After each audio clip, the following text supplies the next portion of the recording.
Guys আমি এখন এসেছি আফ্রিকার কালা জঙ্গলে।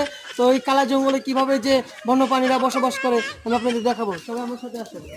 তো আমি আগামী 32 বছর ধরে এই কালা সাপগুলো খুঁজতেছি কিন্তু পাচ্ছি না, কিন্তু এই জঙ্গলে আমি খোঁজ পেয়েছি যে এই জঙ্গলে কিছু কালা সাপ আছে।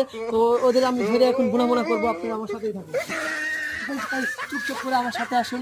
আমি এখানে কিছু সংখ্যক দেখা যাচ্ছে যে মান্দা সাপ পেয়েছি, এদের ধরে নিয়ে আমি আপনাদের সামনে নিয়ে আসতেছি। আসুন, ধীরে ধীরে আসুন। এরা যে কোনো মুহূর্তে পালায় যেতে পারে, তো আমাদের খুব সাবধানে, অতি সাবধানে চলে আসতে হবে। তাই সেদিকে আসেন আমার সাথে। গাইস আমরা এখন সাপগুলো ধরবো। তো সাপগুলো খুব ভয়ঙ্কর, এগুলো যে কোনো মুহূর্তে কামড় দিতে পারে, সবাই সাবধানে থাকবে। তো গাইস দেখা যাচ্ছে এই ছেলেটা হয়তো, মানে ছেলেটা নয়তো এর নাম হলো গুপ্ত সাপ। তো এই সাপটাকে আমরা অনেক কষ্ট করে পেয়েছি।